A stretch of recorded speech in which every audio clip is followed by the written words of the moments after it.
Oh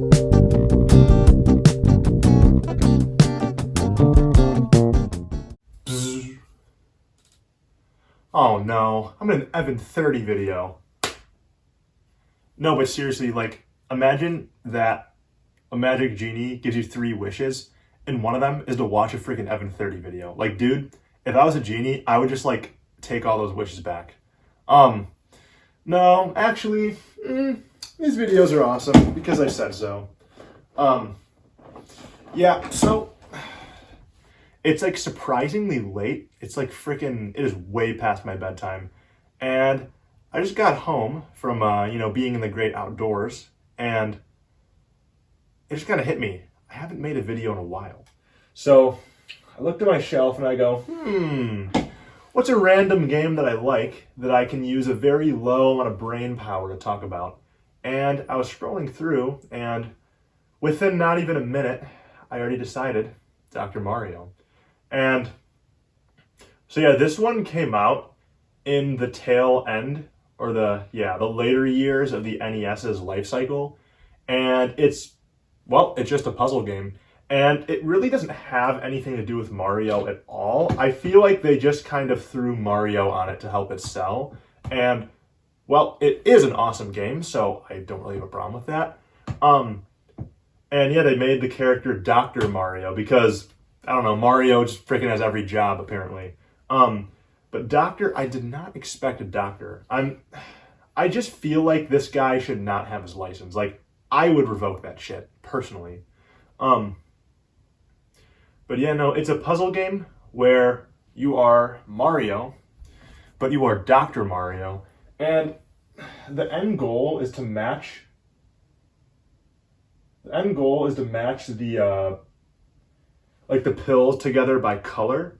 And like for example, and I think you're supposed to get a streak of, this is bad, I should remember this. You're supposed to get a streak of like 3 different matches or 4 different matches. So, okay, I want to say it's 4. But like, let's say for example, so each pill, it's kind of like Tetris, how like the blocks start to come down gradually. Instead of blocks, they're little pills. And each pill, what the hell? It's basically, you have your pill, and then it's cut in half, and then there's 2 sides of the pill. It could be a multitude of different colors. Both sides could be the same color, or each side could be a different color from the pill. And as it's coming down, you can rotate it in any direction. Well, in 4 different directions. And yeah, your goal is to match the 4 different colors together. So like, let's say for example, you got 2 blues here, and you got another blue coming down, and then you match the 4 of them. And well, that will go. So yeah, you got to match the, or for example, let's say you've got freaking 2 reds, and then you have a red and a yellow coming down. You can flip it like this, and then that's 3 of them, and then the yellow one's kind of off to the side, and then you get another one, and then you're good. Yeah, Dr. Mario is a very simple one, but I do think it's quite fun. Funny story about Dr. Mario. Over this past summer, one of my best friends, I shit you not, the guy played it. He told me, and I watched this happen in real time, like when we would be together and stuff. The guy played Dr. Mario every single day. He doesn't have an NES, but he was able to play it. I think he had it on Virtual Console for his 3DS, I want to say. But yeah, no, I mean, he got really addicted to Dr. Mario and just played it every single day. And when he would come over, I'd boot up Dr. Mario. I mean, he was absolutely incredible at this game. I'm like, dude, you should go competitive. Like he was just hyper focused on the whole freaking screen. And as every pill was coming down, it would go fast, and you just like just match it up. He would crank it up to the max difficulty, wipe the board, wipe that, wipe it clean. No, seriously, I mean, the guy was amazing. He doesn't play anymore because he is trying to live his life and have a future. Understandable, but also it's like, The future is Dr. Mario, thanks to science.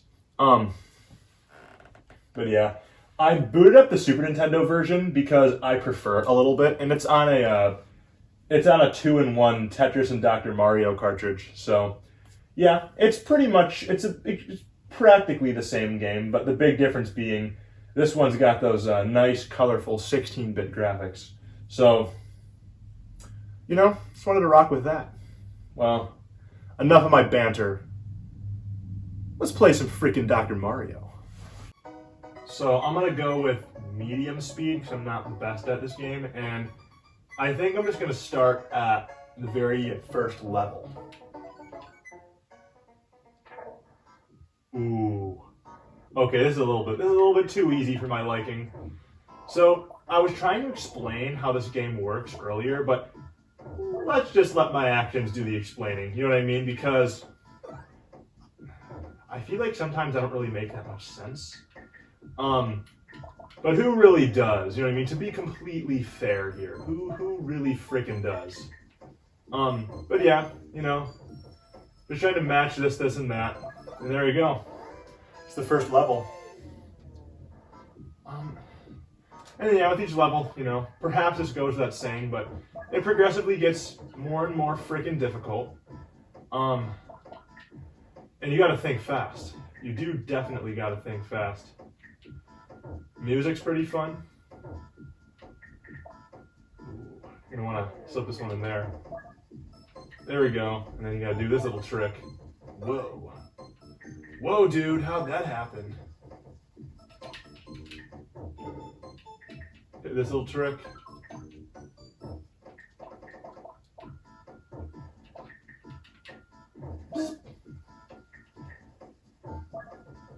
Oh, hell yeah.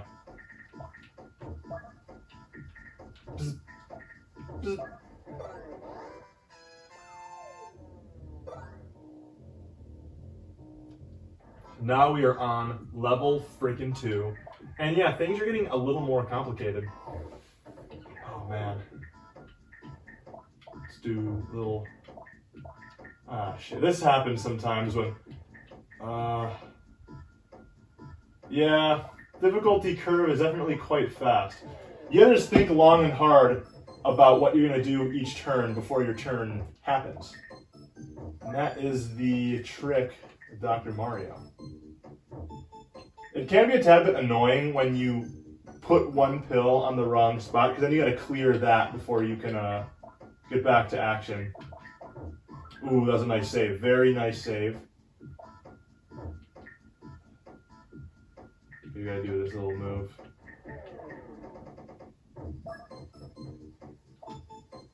And then I'm just gonna do that. And there's no more reds. There's no really no point in me hyper focusing on that there. Ooh, nice, nice, nice, nice. Nice, nice, nice. Let's do this little move. Oops.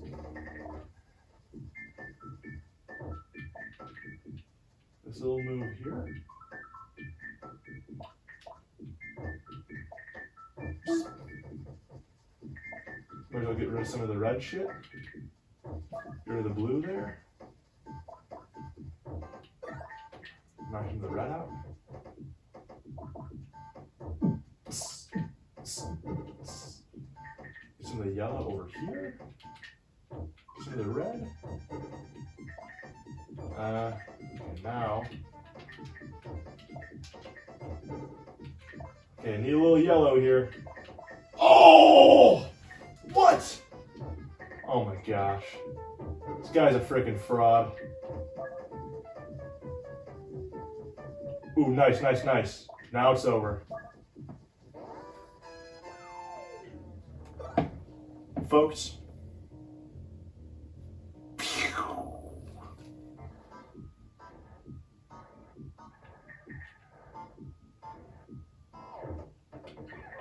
Oh, shit! Oh, it's a fumble. Oh, it's a fumble. Fumbled the ball. Fourth quarter. Ball fumbled. Damn. Yeah. Oh, no. Oh, I gotta think this through. No. Gotta think before I act, damn it. Oh,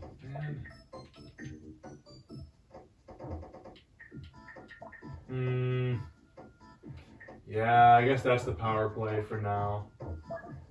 Get the blue down here. Get the red over here. Oh, I can't really do shit with the reds right now. Damn, I can't really do shit. Ooh, boom, boom, boom. Nice. Nice. Need this freaking guy over here. Oh, perfect. Perfect.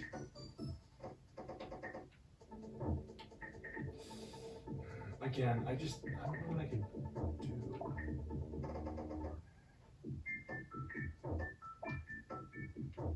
Oh, boom. Yeah, oh, perfect. Perfect. Get this one over here. Oh, boom. Boom, boom, boom, boom, boom. Okay, you gotta hit that move again. And you get this. I'm not gonna risk that.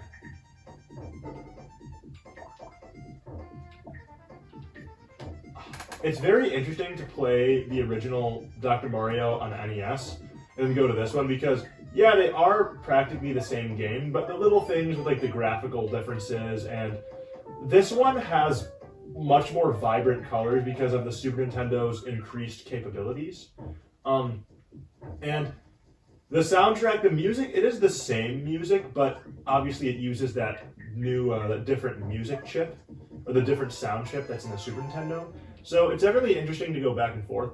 I generally do prefer this one just because I really like how it's very colorful. But the NES one is definitely worth going back to kind of see how, how this game evolved. And then also, there's Dr. Mario 64, which that one is just awesome. Like, I mean, it's Dr. Mario. I'm not gonna act like it's freaking Ocarina of Time, you know what I mean? Like, it's Dr. Mario. But you know what? They did a damn good job with it. So, I gotta say, it is quite fun. Oh my gosh. Okay, Evan 30's gotta fucking get in the zone here.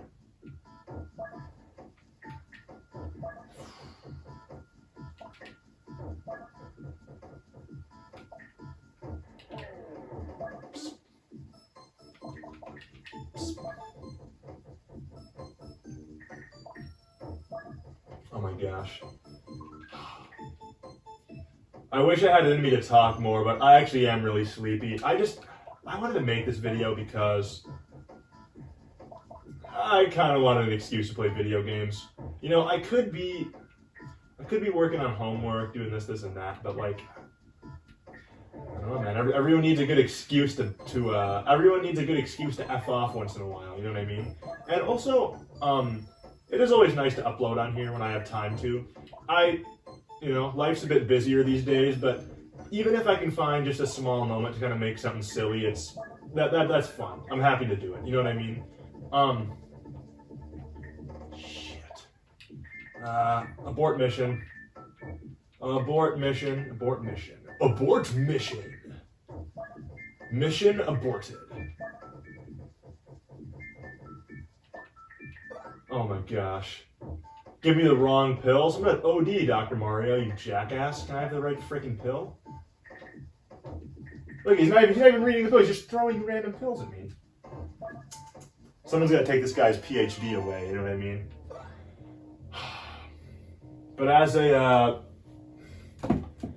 a procrastination university alumni with a major in procrastination, the procrastination degree, I kind of have no right to talk. Yeah, this could keep going, but I'm just gonna cut it now because I'm sleepy. So yeah, kind of fun to make a quick little video in the original Evan 30 spawn point. But yeah. Oh, also, I'm sure you can tell I have not been playing on my CRT, and actually, the big CRT is freaking out of the picture.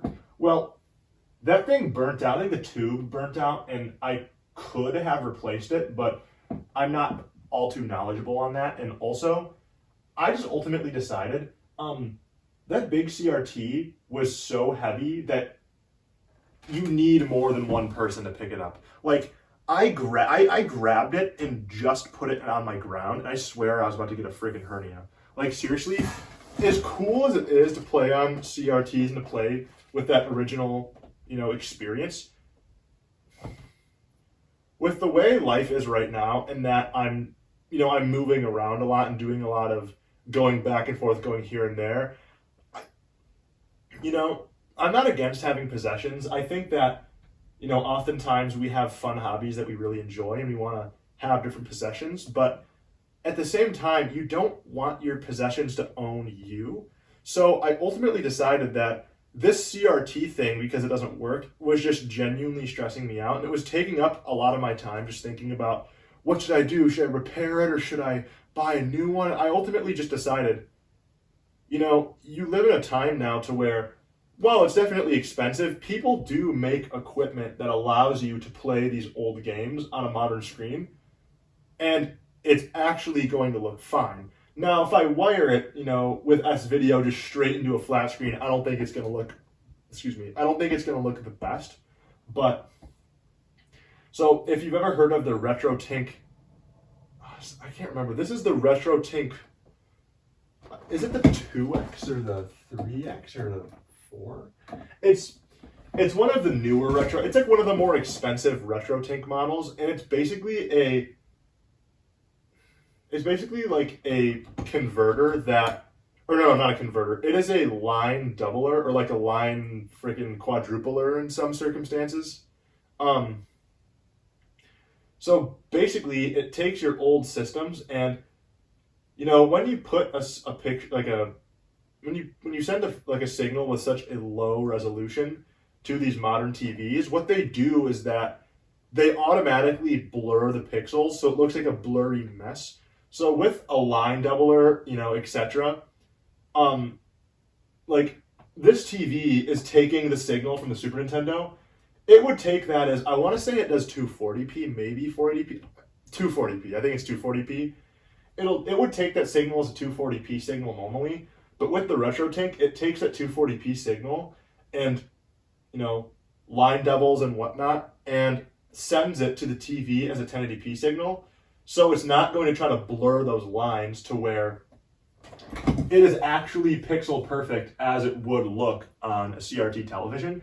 And on top of that, this thing has a lot of interesting modes that allows you to mess with the brightness, the color. There's like different picture options. You can add fake scan lines. There's a lot of interesting stuff you can do. And on top of that, the input delay is quite low. And as someone who's playing through a video game, it is important to not have a lot of input lag. You know what I mean? So ultimately, I just decided that I'm just going to convert all my old systems. I'm just going to convert that signal to the flat screen, but in a proper way to where the picture is still going to look crisp and good and colorful and pixel perfect. And that's what I like about playing old systems on a CRT. That's why I did it in the first place, because I really like that pixel perfect look. But you can do it now on flat screens. It's just going to cost a lot of money because, that thing was not cheap. But no, seriously, I am happy I bought it. It is really, really freaking expensive. So to some people, it's definitely not going to be worth it. But to me, as someone who, is into this sort of stuff, it was certainly worth it. Instead of having to constantly stress about old school televisions that they don't even make anymore, I ultimately decided I want to future-proof my setup. So, now what would happen if, let's say, this flat screen burnt out? Oh, well, I can just buy another one, you know what I mean? And I can replace it, and the entire setup already has this RetroTink, or the line doubler. Everything can just go to that TV. And I know that there are, light gun games, but there's an option on here that said light gun, like a light gun ring, or like light gun mode. And I have not tested it yet, but if it is true that I could play light gun games on here too, then as much as I love the fun CRTs, and I will always think that the CRT is ultimately, the best way to experience old school games, it has just become increasingly more and more difficult to maintain the CRTs.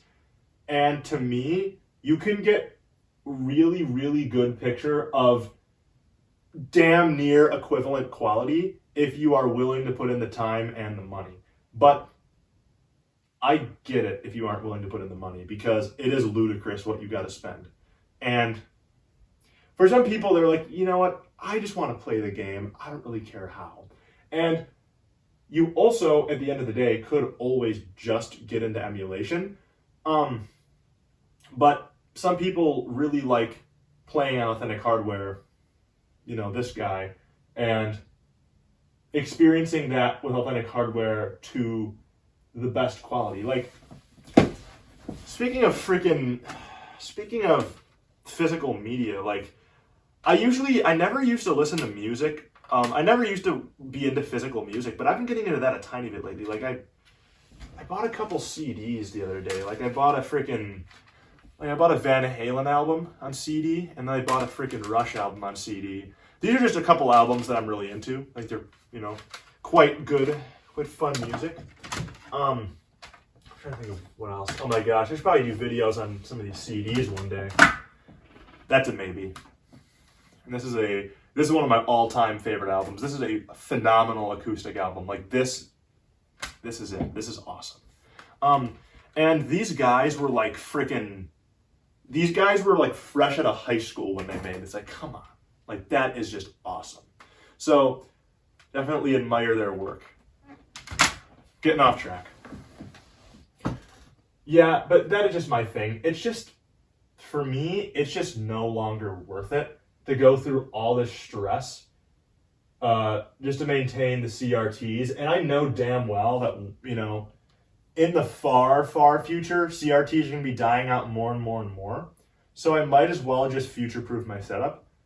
And yeah, also, you can get flat screens that are absolutely ginormous. So, perhaps for let's just say, in theory, future setup, you want to make like a freaking basement game room or something. You got surround sound, you got this big-ass TV, you know what I mean? That's really awesome, because instead of everyone hurtling up in front of a CRT, you've got this freaking mounted TV on the wall, and then you've got all these old systems just hooked up to it. Like, that is just so cool to me. So yeah, not only future-proofing, but generally speaking, even in the present, this just works better for me.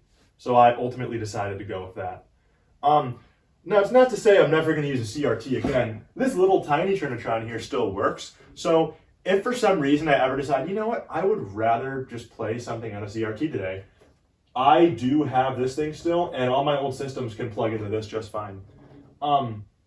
And yeah, like, for example, like, even with this, I still think that the NES does look better on this than it does on this. But like, for my system that can do S-video, it looks a bit different, but generally I think it looks just as good on this than it does on this. It's just a preference sort of thing. But yeah, for the systems that don't do S-video or better,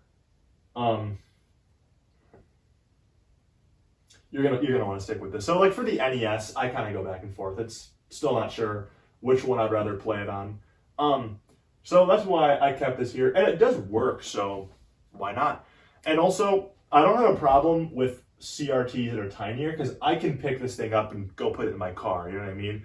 Whereas with that giant one that I used to have in here, I mean, you need multiple people, and you need like it's so much hassle, and for me, it's just genuinely not worth it anymore. So that's my thing. That's my thoughts. I gotta go to bed. Well, on this episode of Evan 30, goodbye.